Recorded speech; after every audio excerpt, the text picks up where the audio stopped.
questions and go over the presentation. Thanks. And I've got Arsenic Kid, Karen Hansberry, Ricardo Woods, Chris McGadney, and Shekinah Cox from our staff also in here answering questions. So everybody will go to the presentation. We'll just jump on that. A lot of it similar to what you guys saw last year, just an overview of the department. So neighborhood development is the federally funded side, community housing development, municipal enforcement enforces Chapter 52 code, and then Office of Supplier Diversity, which is DBE tracking, small business assistance. Next slide is supplier diversity. That started in 2015. The DBE Section 3 ordinance was adopted in 2020. Arsenic and I co-wrote that. It's a 15% best effort requirement, and she's got over 300 businesses registered on her website and working with them basically daily, trying to make sure they get in the city, try to get opportunity to contract. The third Small Business Saturday Market was held this last November. It's the Saturday after Thanksgiving. Pretty successful, about 30 vendors almost. Contractors College, it's a collaboration with Bishop State. That's federally funded, but it coordinates through her department. The fourth cohort is currently ongoing. Microenterprise loans, again, federally funded, but goes through her department. Those are up to $2,500 for license, bonding, and insurance to qualified businesses. Qualified business is a low to moderate income business owner, and the business is 5 or less employees. Commonwealth Partnership, building a business legacy. I'll let her jump in just a second, and you guys know about all that for just public information. And then the National League of Cities, Southern Cities Economic Inclusion Grant Program is underway currently. Arsenic, you want to jump in on the Commonwealth?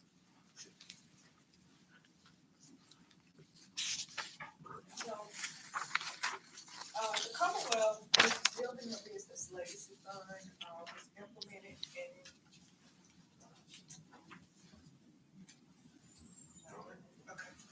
was implemented in April of 2023. To date, we have given 2 loans, one to the tune of $100,000, the other was $126,000, if I'm not mistaken. Both are with vendors who are currently working on City of Mobile projects. One is also the most recent one is working on both City of Mobile projects as well as the Mobile Airport Authority projects. So we are continuing to push that loan program. We are and have open assistance to those business owners who need credit rehab assistance. We partnered with Operation Hope and Cadence Bank, of which we also have consumer credit counseling, but due to our home ownership and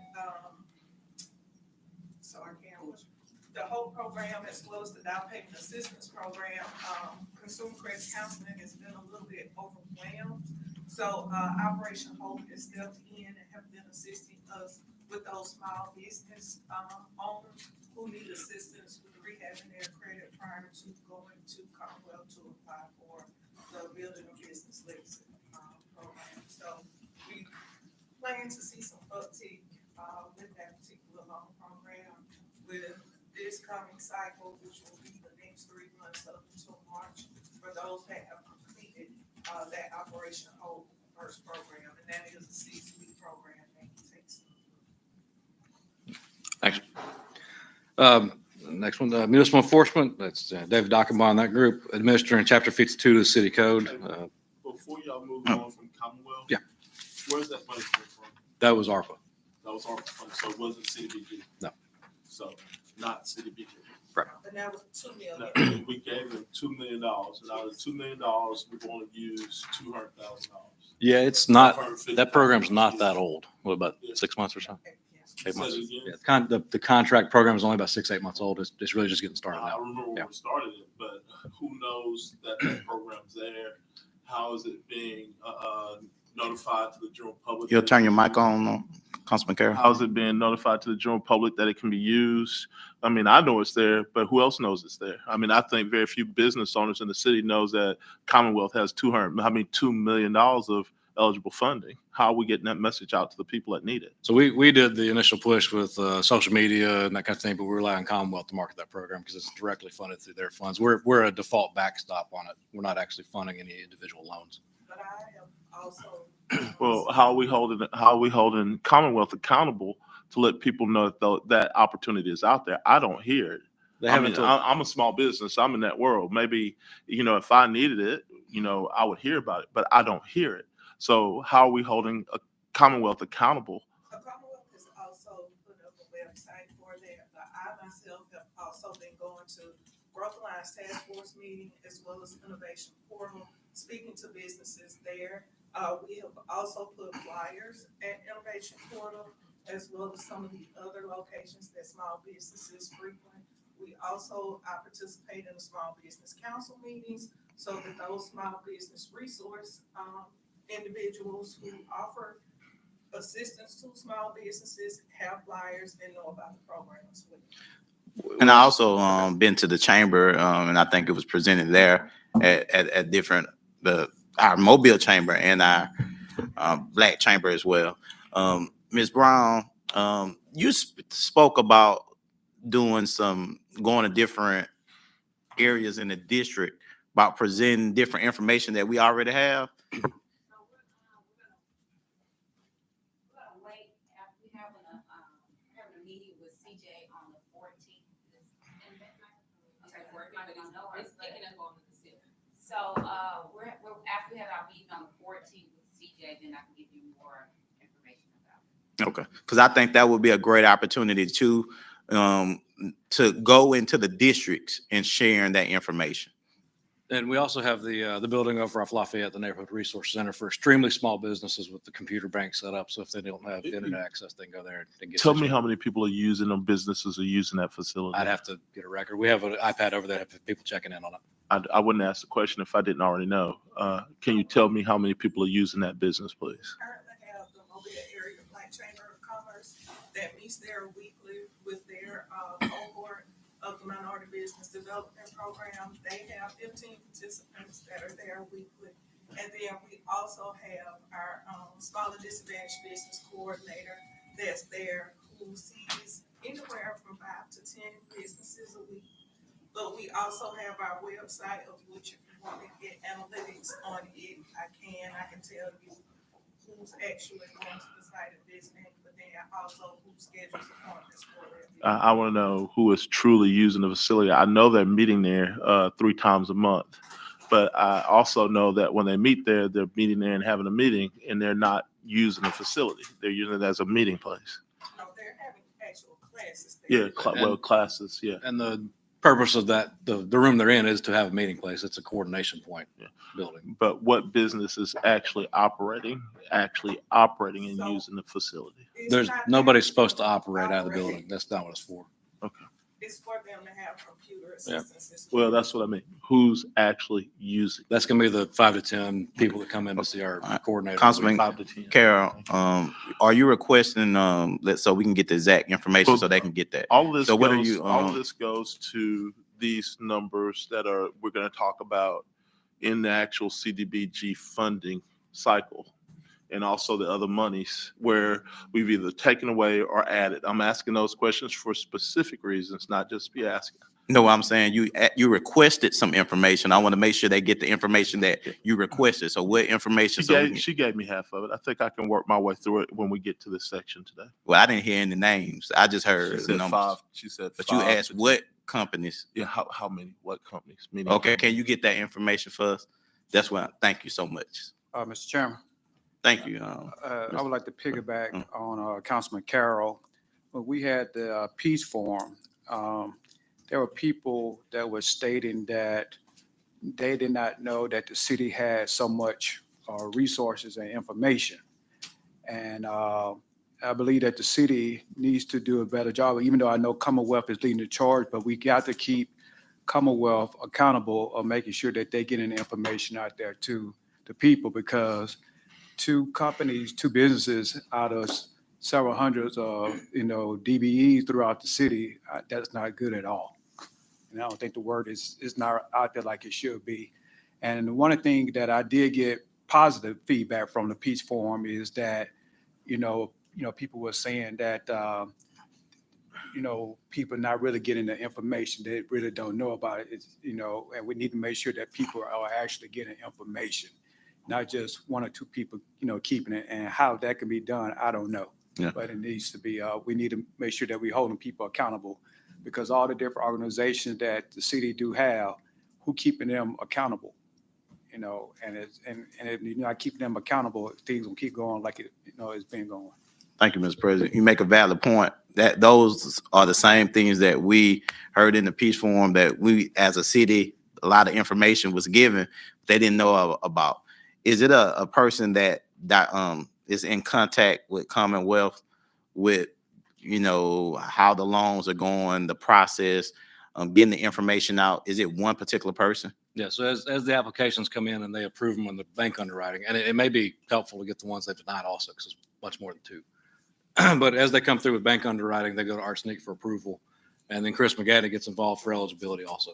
Okay, so it has been multiple people apply, but is guidelines to getting approval for their loan? Yeah, they're still a bank, and they're making sure their underwriting's met. Okay, can we get that information as well? So previously, I was working with Bo White. Bo has now left Commonwealth, so I'm back to working with Sidney King, but I will get with them to find out how many people and who they are that have not been able to come through before the process. All right, Councilman Woods. Just out of curiosity on this, are you seeing, as far as what, obviously we mentioned the two, are we looking at are those line of credit working capital loans, or are they more term loans for equipment, or is that, what kind of loans are those kind of? So the two that we have given, one has been for working capital, the other is a line of credit that pretty much goes the length of the contract itself. But we've set the loan up as to where it can be used pretty much for anything, as long as it. And Ms. Gill, you'll come to the mic so they can get that information. And then is Commonwealth seeing, obviously, I'm assuming there's parameters of fitness programs to be backed by or guaranteed by the funds the city puts up. Is Commonwealth able to, through their underwriting, are they able to offer traditional loans? Or are we seeing that? Is that why some of the utilization might be down? So they are able to give traditional loans, but if they come through our particular program, then they have to fit the parameters of which have been given by the federal government that we have to meet. So they might be seeing some benefit already for folks that might not necessarily fit the box. Correct. Totally possible. And our program is going to be a certain subset of businesses, and our loans that we're backing are below market also. And I would kind of piggybacking on what to see. I'd like to see at least how many leads maybe come through that, because it's fine and great if we're doing these loans, but also too the bigger picture is that people going in to try this process, they might be benefiting through a traditional process as well. So I think that would be good to see. One more thing. Hold up, Councilman Carroll. I don't know if Councilman Woods was finished. All right. Yeah. One more thing is that community development block grant assistance is built to somewhat give some type of relief and not make it harder. If the standards of the bank are harder than a community development bank that's backing the bank up, then it doesn't help anybody. So again, those are treasury funds. Yeah. Not So, community no, development. I'm just talking about the standard of application. I got it. All right, I'm talking what I know now. If the standard is harder than the CDB that's backing it up, then that's a problem. And then if the interest rate is higher, then that's an issue too. The whole point in CDBG is to make it easier instead of making it harder. So there needs to be a level of accountability. So with our particular program, our interest rate is lower than what Commonwealth themselves That's are a contractual using. requirement. It's below market. Guaranteed funds. Yeah. Below Right. market. Correct. Anything else, Councilman Carroll? That's it for right now. Just $2 million. Is it a deadline for that to be utilized? Yeah, so at the Commonwealth. end of 2026 is the contract. So what happens if they don't send? Technically, it's already met the treasury rules because it's been spent. It's in their account. It's not interest bearing right now. Okay. But we're going to hold them accountable and want it all to be gone by the end of 26 still. If Now- anything's not gone or if they have revenue come back in, it comes back to the city. For the ones who have been denied, are we putting anything in place to help them get to a place where they are now working towards to be able now to get approved? So yes, that's the program that we have with Operation Hope. Those that have been denied that we have been made aware of, if it has been something pertaining to their credit, we're sending them through that program to help get their credit rehabbed as well as to get them credit counseling so that they can stay on the proper track.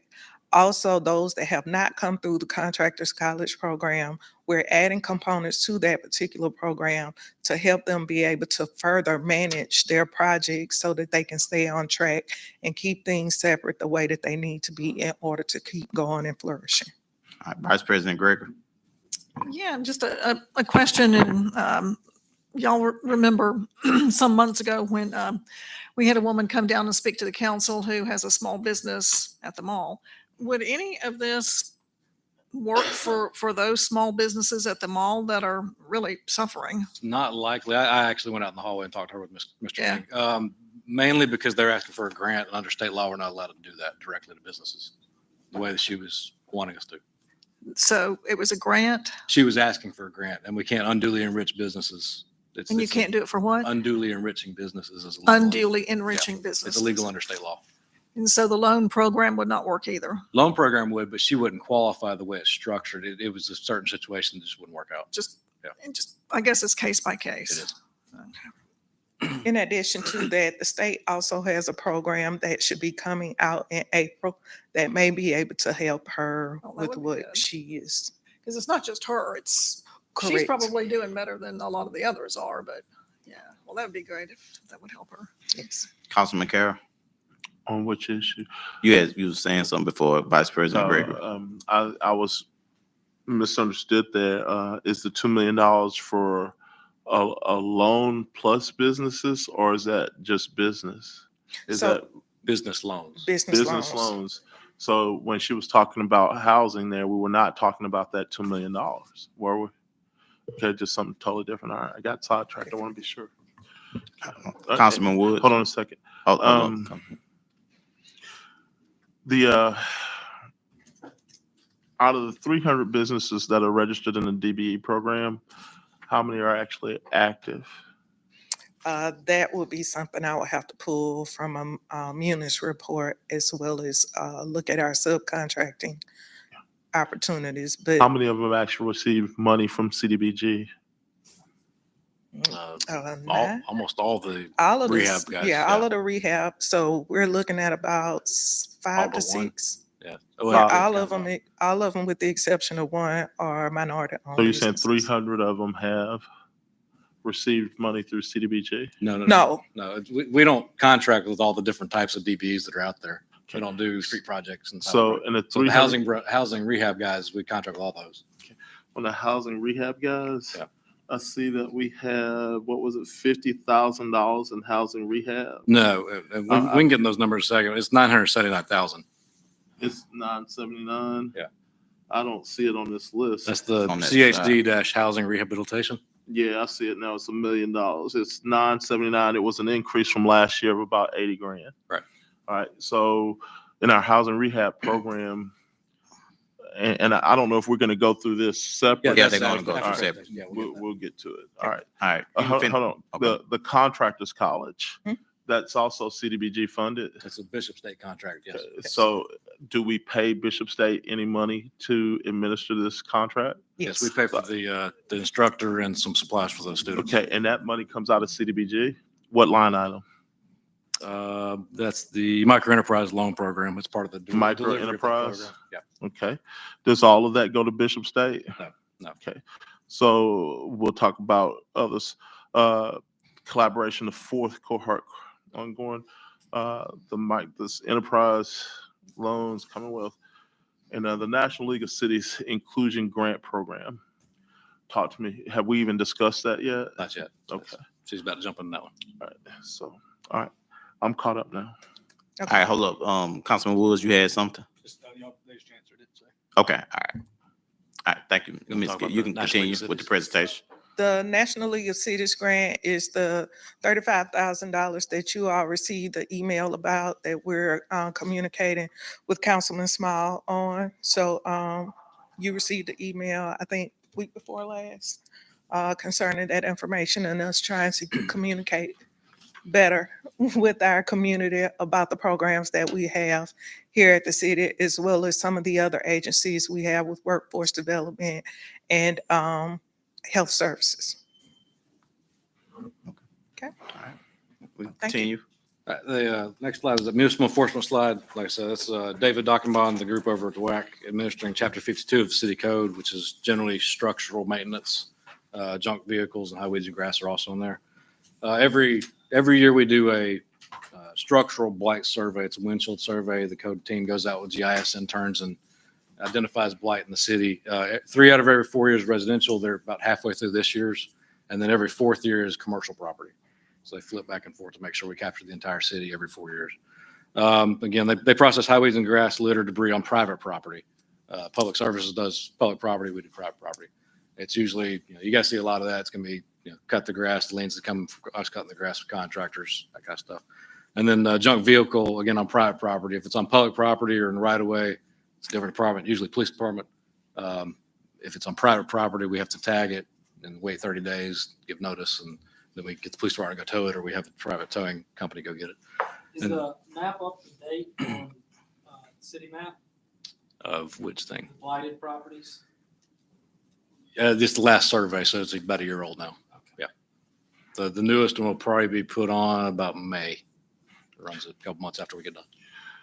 Last week I asked for total numbers as of today. If you remember that, the administration said you'd have it. I I sent wanted it for to this Ricardo meeting. this morning. I'm waiting for him to give me the okay that we're good to send it around. Okay. And that was also properties owned, properties under weed lien, and also properties that had liens forced against them. What we mapped was properties that are eligible for lien foreclosure. Does that capture what you're looking for? All of them. Okay, yeah.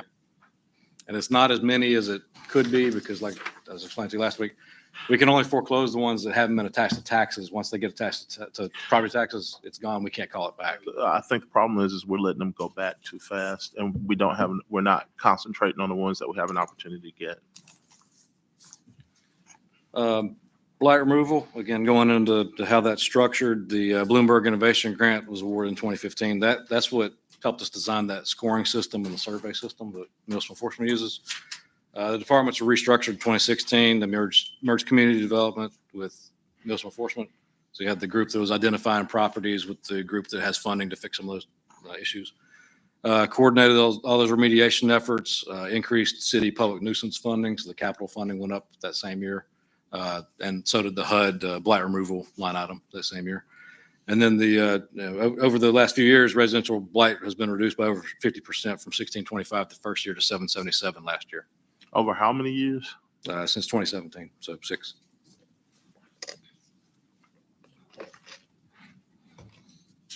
And what we've found at this point, that 777 is probably going to stay relatively static because about half of those are occupied. And we try not to displace anybody that's in their own house. So we're working through different programs to try to get those taken care of. Does blight retention also include demolition and removal of the structure? It does, but with the federal money, we typically don't do that. We try to leave that to capital. We're trying to rehab with federal money. Okay. How many projects have we rehabbed with this federal money? I have to go back and look. I've got some numbers in the back though for the last year's worth of information. I'd like to have that, please. Yep. Community housing development started in 2010, 2011, primarily because the Housing Authority had major findings and the program was shut down for 3 years. The federal government decertified the home program, which is our second largest grant, and the Housing Authority essentially was told to give it back to the city, and the city was told to make a department. So that's where we came in. I just happened to be in Birmingham watching all that happen while I was up there. So that department administers all the city's federal housing and public service programs, federally funded ones. It was again established as required by HUD in 2019 to administer all those funds, and we have no audits findings since I've been here. I've actually never had one in 14 years of doing this. So most of our decision making is based on best practices, keeping everybody out of trouble, keeping us having to pay money back to the federal government. Can you define the program again? You said home program? Yeah, the city's home program. Let's see. And can you define the city's home program? What is it? That's the grant, the home grant. What do we do with that? He was about to get to it. He going down the thing. He was talking about the grant. Yeah, that'll be on the budget side. I just want to know because I'm following you, but a lot of people don't know what home funds are. Yeah. It's officially it's the Home Investment Partnership Program. Mhm. It's a federal HUD funded program. It's our second largest grant. And we use it for It's only available for housing. only for housing. Yeah. New construction, rehab, down payment assistance. There are a lot of people here that don't know that, Yeah. and you're talking. Go ahead. Just the last part of that slide. Last part of the slide. So that department coordinates the city housing programs, public service programs. We have nonprofit public services, down payment assistance, owner occupied programs, microenterprise programs, and developer incentives. Jamie, Yeah. that down payment assistance, we all have newsletters and we send that information. Is that flyer up to date? Cause that Yes. someone called us and was saying that they couldn't get in contact on that flyer. I want to make sure we got the correct flyer. We had somebody get a hold of us the other day saying they couldn't get a hold of the Yeah. counseling agents. Which I'm out. Yeah. Well, Yeah, they just have to call. And they're usually about 30 days out to get on the schedule to be counseled. okay. Part of that, the HUD requires 8-hour counseling, home buyer counseling session before you can get the funding. I don't know. I got my wrist slapped by Miss Hansberry with an old flyer that I put out. and so that's why I want to make sure So we I got wanna the make right sure, I flyer. want to make sure we got the right I'll stuff. just- Yeah. If we don't have the right stuff, I want to make sure it's right. I'll check your newsletters 'cause I think I get everybody's. I'll double check, but I think you do have the right. Okay. Karen, you want to jump up and microphone? Gotta be louder today. What we find is a lot of time realtors and lenders, they will take a flyer from years ago and they keep it in circulation. Yes. Even though we update them, every lender that we have that is one of our authorized partners, they get it every single year from me as soon as the income is updated. But sometimes somebody within the organization will keep that old one out there. And so I do try my best to do due diligence. Last week alone, several realtors were putting out a flyer from 2021 Yeah. with the income and sales prices on there. And so what I do when people are calling me, it's like, whose Facebook page did you see that on? And I contact them personally and say, let me get that updated one to you. And I send it out to them because by the time we get to it, it's been shared like 25 times. So we do try our best to get the right information out there. Okay. And do note, generally, there's only two things that are going to change on the flyer. It's going to be the income limits, most time go up every year. And then the sales price allowance that HUD will actually let you buy a house at for existing and new construction. That number will change every year based on market. And so it's not a certain date or time frame they can get into the counseling session. Okay. No, the counseling's open year round, and we pay the counseling at closing. So yeah, we're trying to get it performance based. Okay. And then we try to keep that program open all year, knowing that people are trying to buy houses throughout there. We used to give so much money to in the down payment assistance program to MLK redevelopment. I didn't see that on this list, or I hadn't had it. I just got the list and I'm trying to read it Yeah. and go back and forth. They didn't request any funding, and they haven't for a few years actually. How much was that money we used to give them?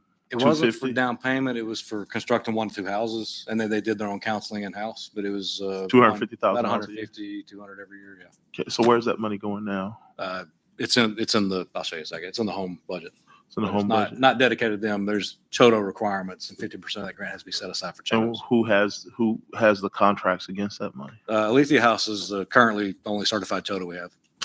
And Alethea House hasn't tried to start one house on Broad Street on South. They've got South the one on Broad Street. They've got a tax credit that's just closed. They're about to start construction over in Middle Ring. So it's been a year and they've only started one house.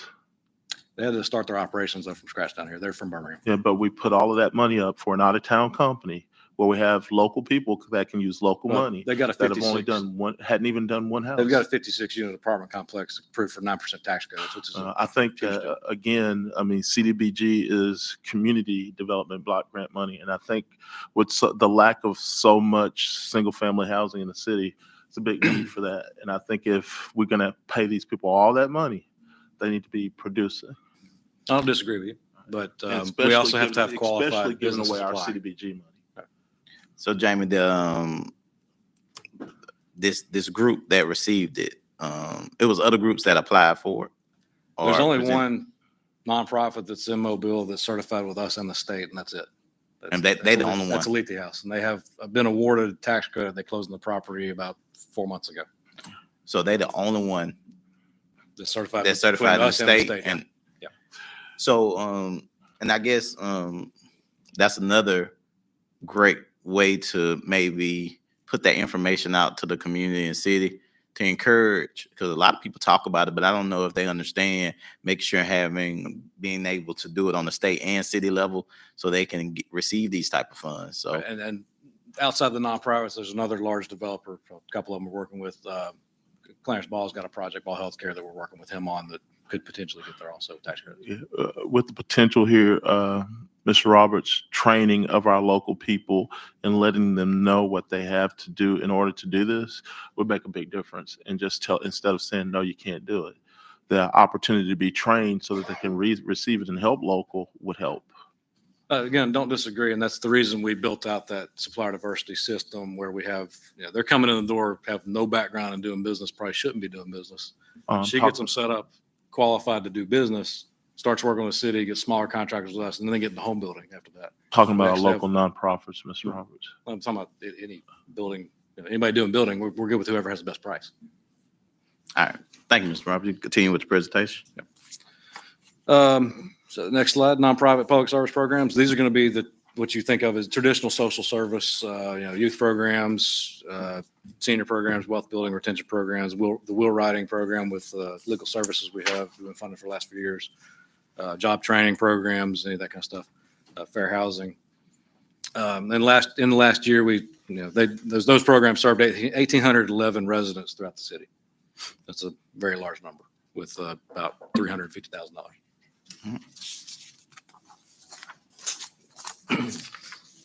Critical repair grant program, that's our largest internally run program. We've got our own person that manages that program, our own inspectors that go out and assess that property, the property in that program. That's owner occupied properties, extremely low income is where we start. Most of the time they're senior and or disabled, a lot of times both. We've been doing only roofs since COVID. This next year, we're getting back into electrical, HVAC, and plumbing. So we're looking at bumping the price up from $10,000 to $20,000 per house, just because cost of everything's gone up. If you do two of those three components, you're probably at $16,000 already. So that's where that program is. In the last year, I'll get the numbers in a second, but we 2 years ago, we took applications for 4 business weeks, so 20 days. And we got 350 something applications. Last year, we had to cut it back to 2 business weeks, and we got 150 applications. We don't have enough money to do 60 to 100 of these. And so there's way more applications, and people are hearing about it all over the place. Way more applications than we have money for, and there always is for that program. So with this application open up April the 1st? We're looking at April 1st for this, and it coordinates with Community Development Week nationally also. All right. This is people just. You'll use the mic, Councilman. This money goes into just repairing people's houses. Most of the time it's deferred maintenance. I'd say 90% of our people come through the program. They're senior widows. The husband was who maintained the property. They died, and the widow can't maintain the property anymore. And how much goes into this critical repair grant? It's about $979,000 for the entire program. It's the CHD housing rehab line that you're looking at on the face page. This is what you were asking me about when I was talking to you about the program, when you said you didn't like that kind of stuff. This is where that occurs. And this is just all CDBG. This is all federal money. Right. Yep. Yeah. No local money's going in. No. Okay. Yeah. If you want to. Yeah. Like I said, need-based application process, blighted houses, lowest income, senior disabled persons, that's all the first categories. If we ever got through that, we'd go to higher incomes, but we never get to that, so there's not much to worry about there. If we had $5 million, we still wouldn't have enough to take 2 months applications. How many people you actually helping a year? That's in the numbers at the back. Get to it in a And when second. we get to the back? That's in this slide, yep. And again, this is after our sneak gets people through into being businesses where they're actually keeping their finances separate, personal business finances, get their business license. Like I said, this is our small business incubator. These are smaller contracts that a lot of our DBEs can come through and get as a first city contract. work on that, and then build their way up to building a house or building an apartment complex or getting a concrete, that kind of stuff. You still talking about the rehab? And last year, we had 11 active bids firming. 2 were Hispanic, one of those women-owned, 6 African-American, 3 white, one of those was women-owned. So that's just demographic numbers on the bidders in that program. Rental and utility assistance, you'll see on the back page, the funding for this one is severely dwindled since COVID happened. We had a $2 million extra grant just for this purpose. It's gone away now. But it started with ESG, CV funds, which are COVID funds. That started in 2020. We had American Rescue Funds. You guys funded some more on that over the 2 tranches. And 1,160 families are assisted between 2020 and 2024 with rental and utility assistance from the city.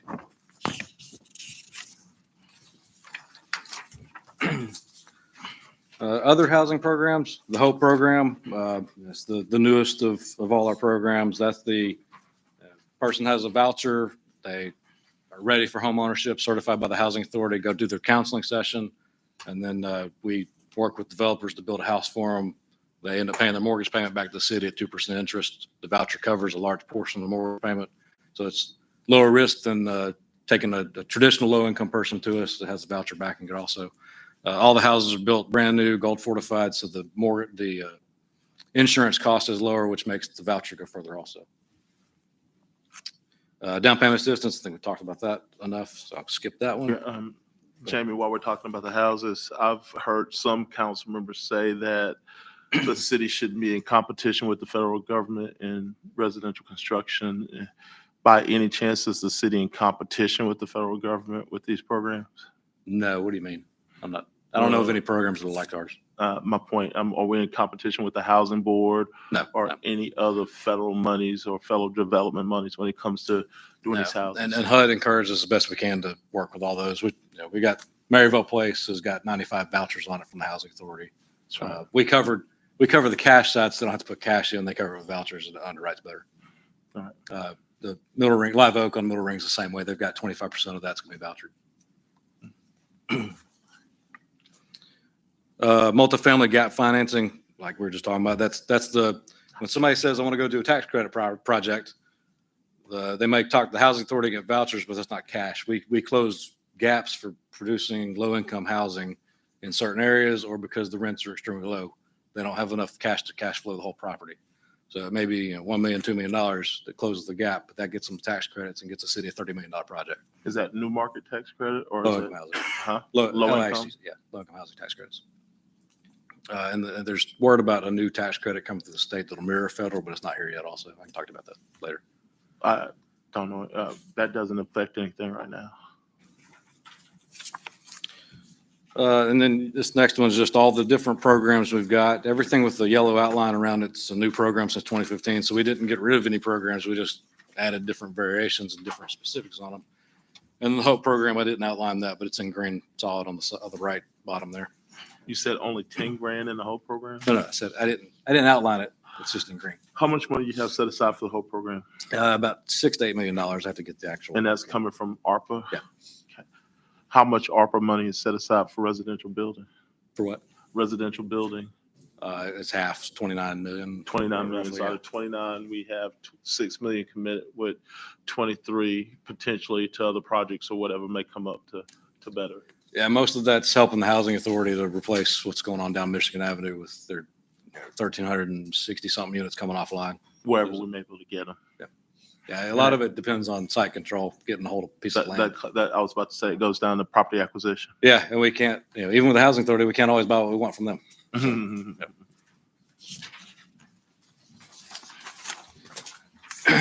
So upcoming housing projects, plan developments, like I said, Maryville Place under construction. We expect the first building to get a CO this September. So they'll start renting up, probably see rental signs on that around April or May. Former Woodcock School, we just got them the deed a few months ago. There's a easement on it we got to work through, but the demolition is going to go ahead and start. Next 2 or 3 months, you guys will see an easement, vacation of an easement coming through likely, and then waive a little fee because it's a city project. There's where the personnel board is, that road was continued through on the easement. So we'll have to get rid of that. Former Arlington School, part of the land swap the city did with the school board. directly to the east of RV Taylor. We're looking at putting 20 single-family houses there. Trying to get some preliminary work done on that as far as layout of the property before we get different developers giving us proposals on it. Middle Ring Road What's your timeframe on that? with Arlington. Yes. Trying to get that going. I don't know about construction. We're trying to get all the design done by this summer. And it just depends on when the proposals come in, the pricing. If the pricing's good, we can move forward quicker. If it's not, we'll have to negotiate or put it back out to get more. So would this be affordable homes? Yeah, everything we do is affordable. And so all right, so like with the HOPE program, they can use their vouchers. With these type of programs, they can't. It depends. Some of these might be HOPE eligible people coming through with vouchers. Some of it might be off the street below 80% income, which is our income cap. So, okay, so it is an opportunity for them to use HOPE with Oh, yeah. these, okay. Yeah, we'll just see who comes through applying for houses. It's not going to be sold in the open market like traditional houses. It'll be sort of that, but there's still a restriction on income. The funding source for Woodcock and Arlington, is that CDBG? It's all ARPA. That's all ARPA. All right, so we were talking entitlement today, so that's CDBG, which entitlement always meant CDBG to me. So we're adding ARPA in with entitlement. Well, ARPA came through the entitlement committee. All right. This is the department as a whole. They hadn't gotten the budget. All right. Yep. So, this is not CDBG, but it's ARPA. Yeah, it's ARPA. So a lion's share of the money from ARPA will go towards the development of these properties? Yeah. Okay. The city won't own those. Those would be The only one, single-family houses by Yeah. way of a oh, mortgage yeah, at yeah, 2%. yeah. The only one we have it's not real ownership, Maryville Place, and then the second part of Maryville, once it gets developed, we have a lease on those. It's 7 years out though, so none of us will be here, but it comes back. How are we maximizing the ARPA dollars? Are we revolving this? Are we getting our money back and revolving it out to nothing? Yeah, so the voucher ones, they revolve, that's a break-even program. That's a self-sustaining program, as long as we hold the paper and continue on with 2% interest. If the owner gets in a situation where we have to do an interest write down, then it becomes less profitable and not break even anymore. What about on Woodcock and Arlington? Is that Woodcock a- is is that not, 'cause it giveaway was- money? Woodcock was structured differently. Uh-huh. That's just how the last council approved Well, I it. mean, we haven't spent the money yet. Why not restructure it It's already so that under we can contract. revolve it? It's already on contract. But the apartment complexes, those are not going to come back, but we're leveraging, $2 to $5 million on a $35 million project. I don't remember the city council seeing anything about a contract on Woodcock. Woodcock was it was line itemed in the budget. Still, yeah, it may have been a line item in the budget, but I didn't see any contract. I don't think anybody else did either. I mean, the contract itself didn't come back for review. I didn't see a contract. The contract itself didn't come back for review. All right. Well, I think that, again, as stated today, this council needs to see what we're allocating funds to as far as contracts. The council has contract authority for the city. I'd like to see that. Right, and we can get in that in just a second. Explain some of the reasons why we do I don't things want the way to it's pass structured. another budget that has a contract attached to it where I haven't seen it when it's stuff like this. And then we get to a point where we don't even know what we're dealing with. And somebody tells me it's already under contract. I think this council has a right to know what we're funding and Right, who's doing the work. Like I said, that was a line item budget in the ARPA budget. And I can get into the details of how things are structured and the reason they are in a second. Again, I'd like the administration to provide us with those contracts that are attached to both ARPA and CDBG. Councilman Carroll, thank you so much. I actually agree. Mr. Linder, just trying to, just from a standpoint, we know that it was in the budget, but we kind of noticing, shouldn't contracts should it come before the council? Or is this a request we're asking from a legal standpoint? If it's a line item in the budget and the council has otherwise authorized action, I think the it depends on what the council has actually authorized. I would have to see the budget item, the line item, and how it was done. But the answer is, the council can generally authorize if something's been allocated or line itemed. You can authorize the administration to go act further on that according to the line item or whatnot, but you have to have authorized that. Yeah.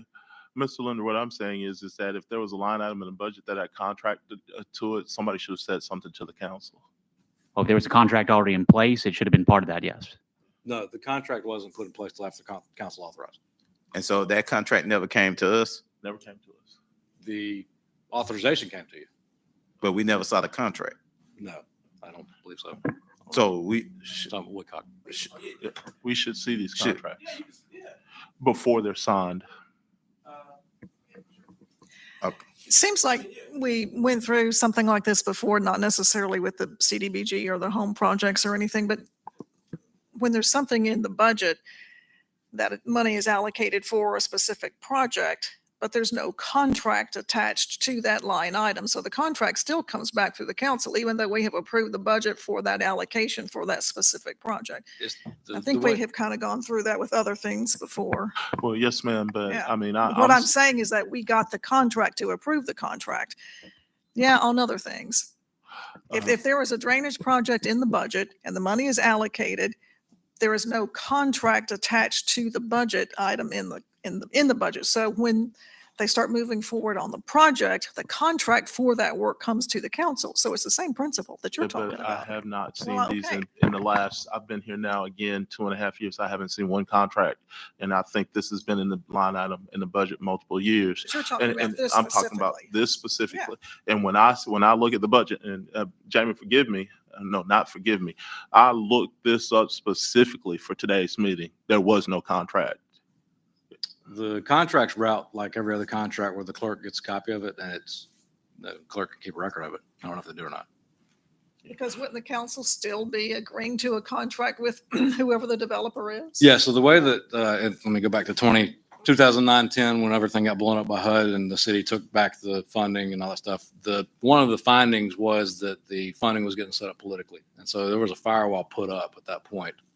And this is the way everything's been structured since well before I was here. I was here for that in 2009 and 10. I was the one that raised that whistle about the housing board in 2009 and 10. I'm very familiar with the process.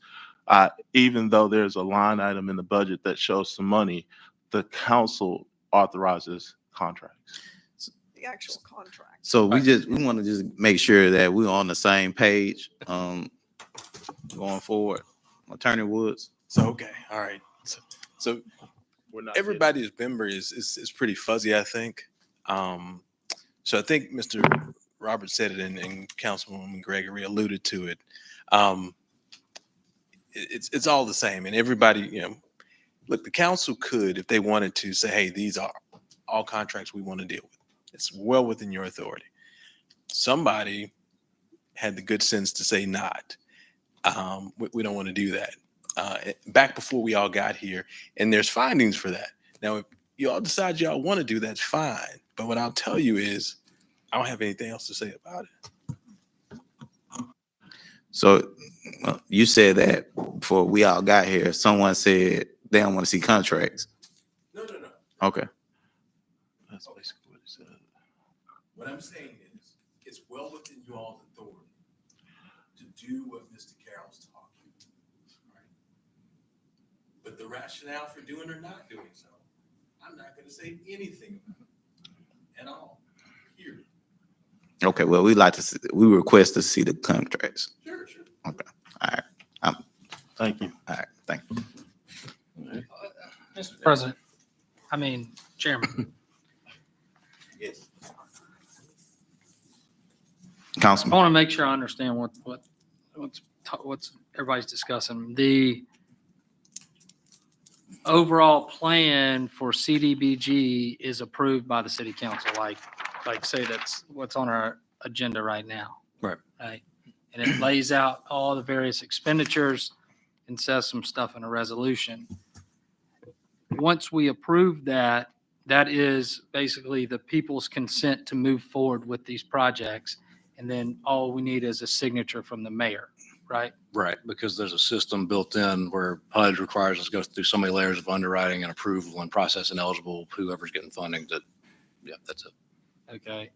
And to avoid sort of politics getting involved and picking this person and that person over some federal regulation that's tied to the money, this safeguard's been put in place. Right. Am I understanding correctly that we want to just view those projects, or are y'all asking to say, pick the people or? No, The we're not. structure and amount of the contract is extremely important. how it's laid out, the contract itself, what is it doing, what's the objective of the contract. This council has never picked a professional services person in its life, but we do authorize and sign every contract. Administrative responsibility is picking that professional services person. Well, we don't sign contracts. I know No, we that. don't, but we approve and review all of them. That's just like the contract across the street for $300,000. I mean, what happens if this contract that they just signed off on and we may disagree with it? I think it would be helpful that maybe when we approve this action plan, that, that review takes place and then we approve it in the action As they plan. come. Yeah. and Not as they come, just wholesale. Yeah, years ago, I think, Jenny, we used to put the actual project in the action plan with the amount next to it, with all the details in it, and it would be, I think we even rotated districts with 100% of the CDBG money or whatever was left of it back then. And we would all review that up front before it ever went out, and then the contract would come back to us for approval. None of that is happening And now. that was the actual finding, was rotating CDBG around the city. But I'm not saying do it that way. But now I'm saying, we don't view any of that now. We don't see the structure. We don't know. It may be something that we totally disagree with at the time that the contract comes up.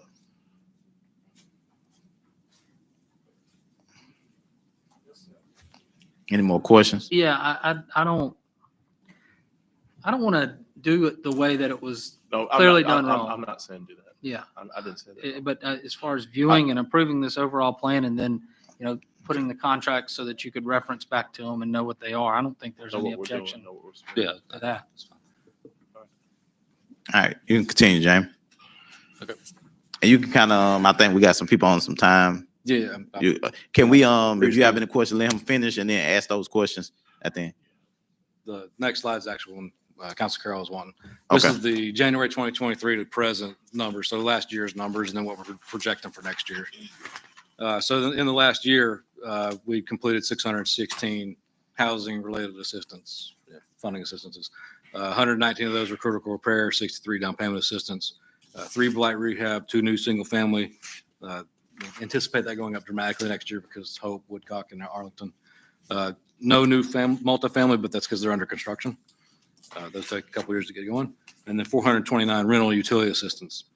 The underway and planned, if you take the 429 out of rental utility assistance from last year, we're going to be higher than we were last year, this coming year. We're anticipating 64 critical repair grants, 24 down payment assistance, 5 blight rehabs, 47 new single family, 268 new multifamily. And all of this is federal grant money. Right. We don't get No- any city funding in that department at all. I'm the only person related to that department that's not federally funded. Question. How do we speed this up and how do we do more of it? As far as speeding up, I could see the single family speeding up, which I anticipated doing. I don't think you can speed up a whole lot more than what we already have because we run through our money every year. So unless you're putting more money into it, there's not much else you can do. I had a graphic on here last year where over a 5-year period, there was 660 done before I got here. So we did 616 last year. Mm-hmm. All right. Are we Yeah, right here? yeah. You can continue. You ready to ask some? You had some questions, Councilman Carroll? That's it on this. Yeah. All right, Just hold up. He got one. You had one more I thought thing. that James? I was saying that was it on the presentation. If you guys, Okay. unless you guys have questions on it. No, that's it. We ready to move to the. you're saying that we're going to be level funded this year from 24 to 25. That's our projection. Congress hasn't passed the budget yet, which we're in a holding pattern right now because of that. But we've already done all our required publications and notices and outreach with the public. And that What was the increase from 23 to 24? It was like $15,000. So it was only 15,000 Yeah, it wasn't a whole more. lot. If you go down, you've explained a lot of this already. Under the CHD, Community Housing Development, Housing Rehab, there's a $80,000 increase. Mhm. If we're getting level funded, then why are we increasing there? I see why you deducted some other places down the line. Yeah, so we removed infrastructure, which is generally sidewalks. That funding is a little bit stagnant, trying to get the small sidewalks guys going. So we have past year funding to cover that. Mhm. And then I believe the rest of it came from, let's see where it came from. It might be in here, actually. From the Dearborn Street Y was a reduction. I don't know why. Dearborn Street Y was reduced. Dearborn's equal. It's what? It's It's level. equal. Oh, it It's was equal. 10,000. I'm sorry. Well, no, I circled it, but I guess I circled the wrong one. Mobile Housing Authority CNA increased by 30 grand. They didn't apply last year. They did this year. I mean, We funded them 4 out of the last 5 years. That's the certified nursing assistant. we're actually supporting an entity that doesn't support the city. We try our best. I'm asking that question again. I mean, it's a council choice with CDBG, and you've laid this out for council approval. So you want the council to approve us supporting an agency that's not supporting the city. The procurement requirements with federal funding is we score them out and they score where they score, and that one scored there. So before we pass this, the council has the option to remove it.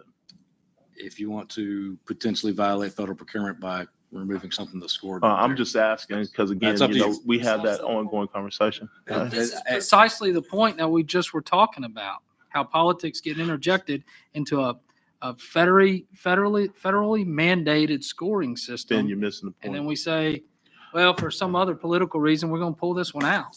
Well, we can't get any help over there. Without getting So into we much could detail.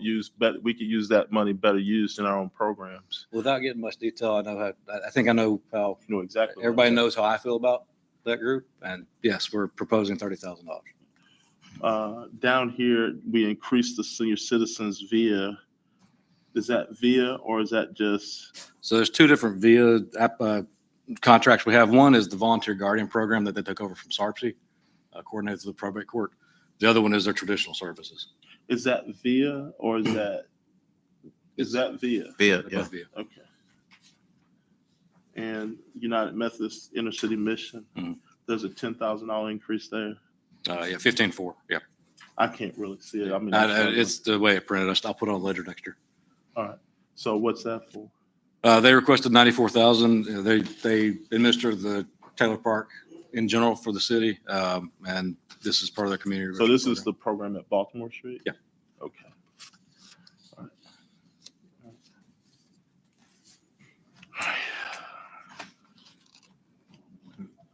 Man, I could ask more, but I can't see it all. I'm struggling right now, but it'll be okay.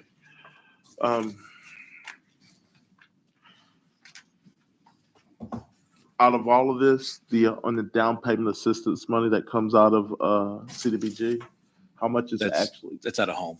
It's out of homes. I'm sorry, I'm on the second page now. I'm sorry. So second page should be ESG. Yeah, That's the shelter ESG, and program. then yeah, Last page give me a home program. yeah. Shelter program. The only Well, let's do this one first. yeah, So- that's us. The ESG program. The only one I want to make a note on there. Usually, there's nobody else applies this one. We did have NAVCO Community Outreach apply, but they're not eligible. They didn't turn in all the documents. Yeah. So that's the only note on that one. Who are you talking about? Didn't turn? NAVCO Community Outreach. McKinney Place serves the same purpose as Patricia, the lady that came in today, women's transitional. Except for homelessness. their established up and running, have had federal funding experience. Say it again. They've managed federal money before.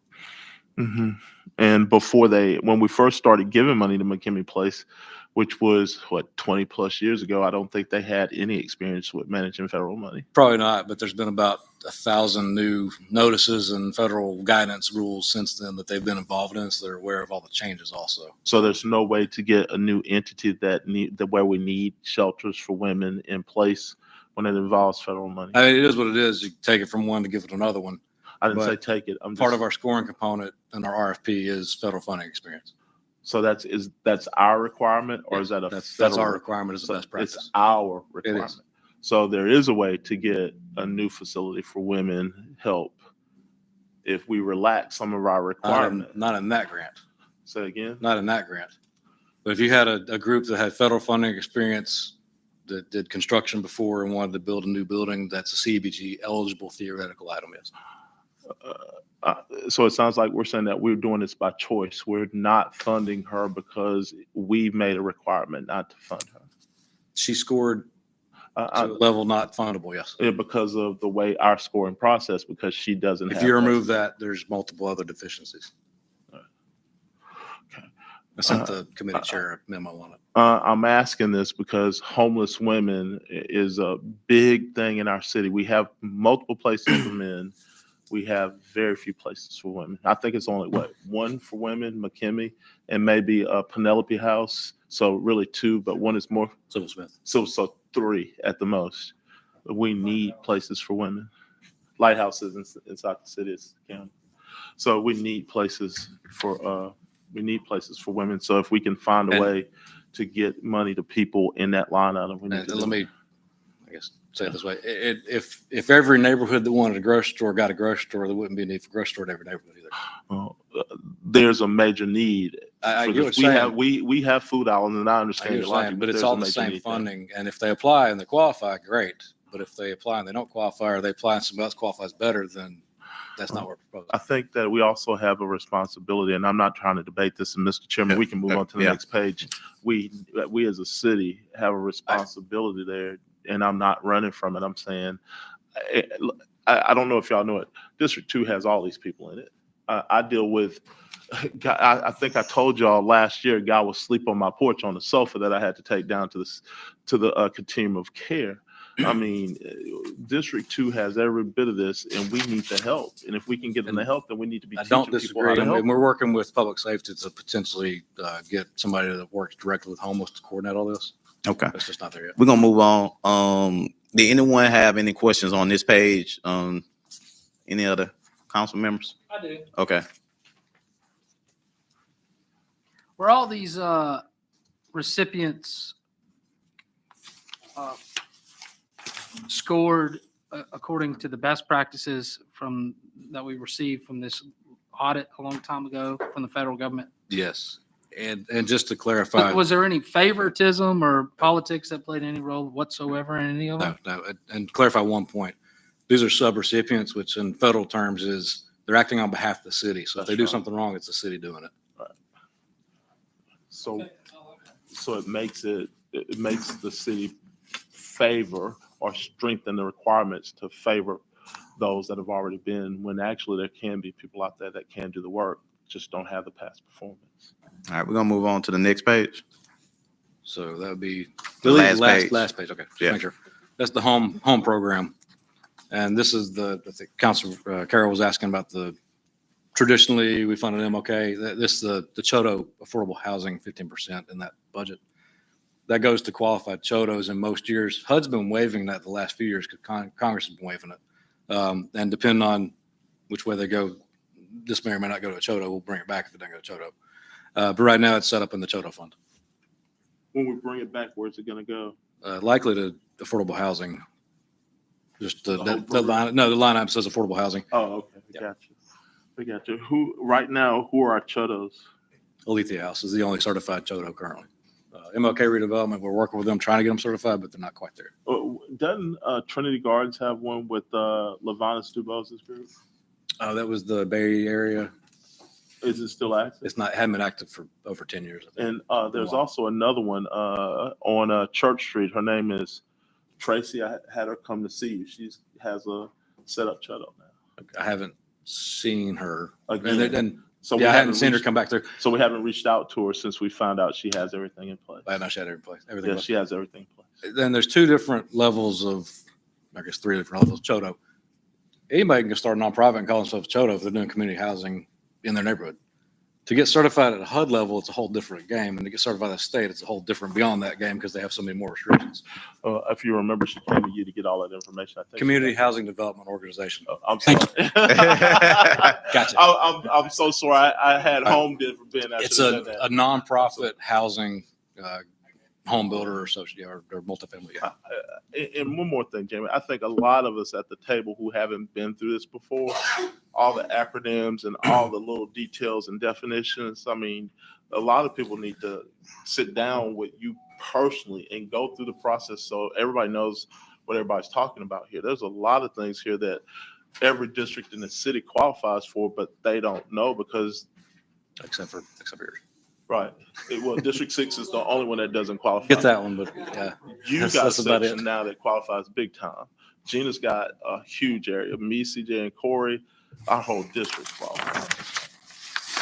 All right. I mean, everybody needs a part of that. And I sent it to Nick Amberger a few years ago. HUD has a website of just their acronyms, if you ever want to pick it up, yeah. Yeah. I don't And- know half of them either. Anybody have any other questions? No, but before we pass this, the contract, please. Jamie, you heard him? Not in. He requested, before we, can we get the, contracts? Can you give me some Before parameters the- about exactly what you, No, before next week. Contract information I asked you That's- about the last 2 weeks before this is passed. I like to have. right, could you give me the parameters of what you're looking for, timeline and, Just send me everything you have and let me read it. well, you won't get that in 2 weeks. All right. Give me everything that we have coming up immediately.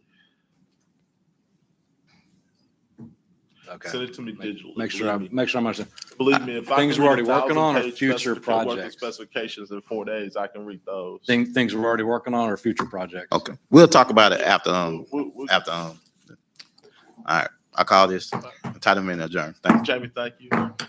As always.